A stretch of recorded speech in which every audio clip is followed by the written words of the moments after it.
he learned to fight in the Revolutionary War.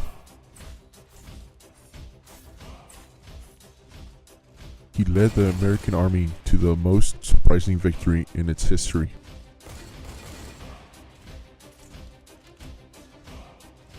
He added extensive regions of the South to the United States.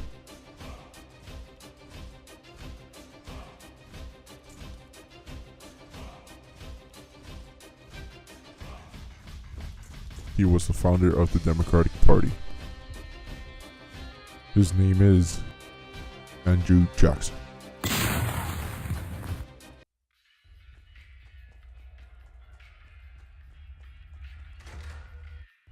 Jackson had a very interesting childhood.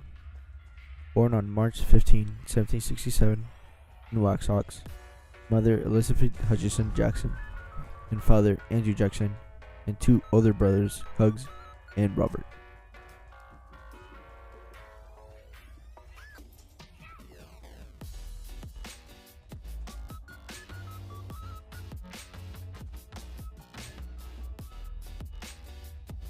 His parents were Scottish Irish colonists. They migrated to America in 1765.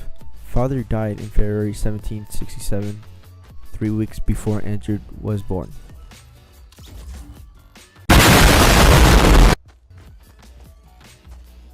And his mother died while nursing prisoners from the war. I'm dying. Help me.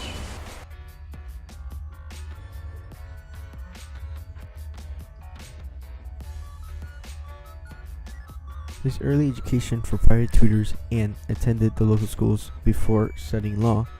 After apprenticing with prominent lawyers for 3 years, he was granted license to practice.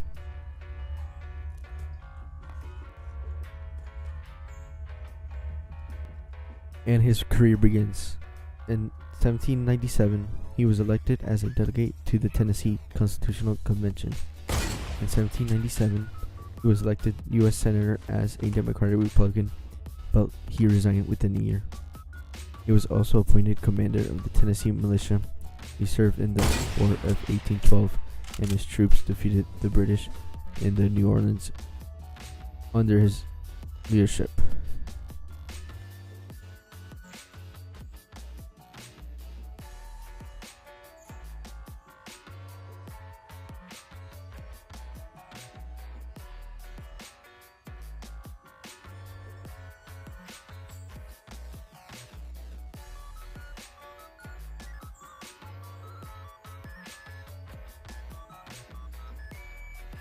Andrew Jackson during his presidency of 1829 through 1837.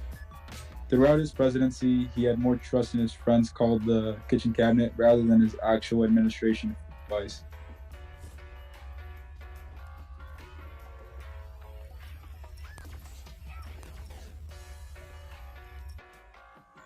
Mission failed. We'll get them next time.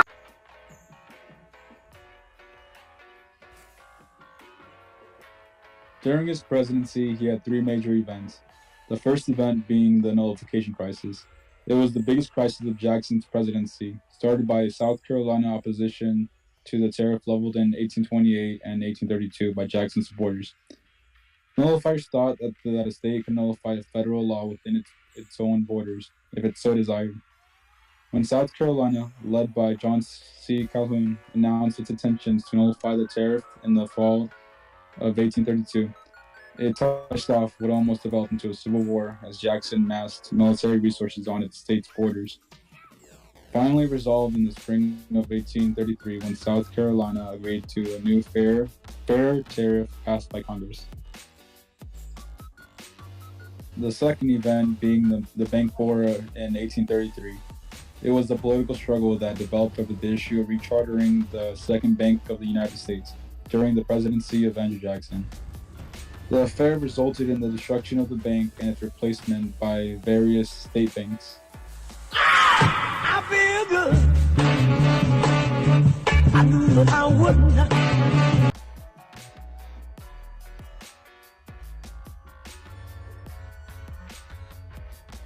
The third event being the Indian Removal Act. It was Jackson's policy of attempting to remove all Indian tribes to areas west of the Mississippi River. where they could live forever in safety. He arranged treaties under which the Indians would trade their land east of the Mississippi and move west under the protection of federal troops. In reality, this policy caused the deaths of thousands of Indians. And so later, as America continued to expand westward, the Indians were confined to reservations or extinguished altogether. What he's doing? Why you bully me? His last day of term was March 4th, 1837.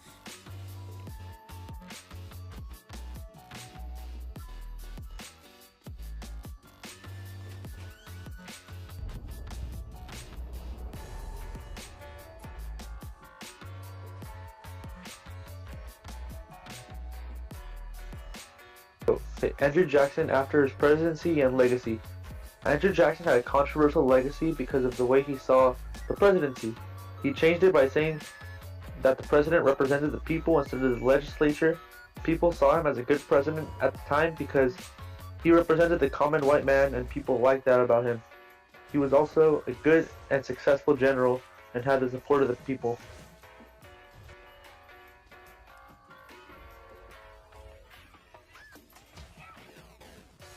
However, constitutionally, it was a challenge because many of the things he did tore down institutions that were essential to the government, and he disfranchised the natives off their land in a very violent and cruel way because of the lands the Indians had.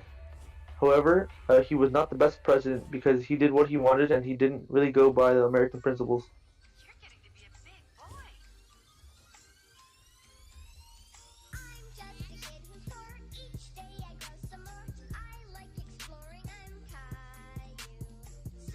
After his presidency, he had become Van Buren's closest political confidant, and throughout Van Buren's term, Jackson peppered him with advice, extortions, and warnings, even though he wanted a quiet retirement. He could not let go of his political life. He at one point, after his presidency, was very unpopular with his political views.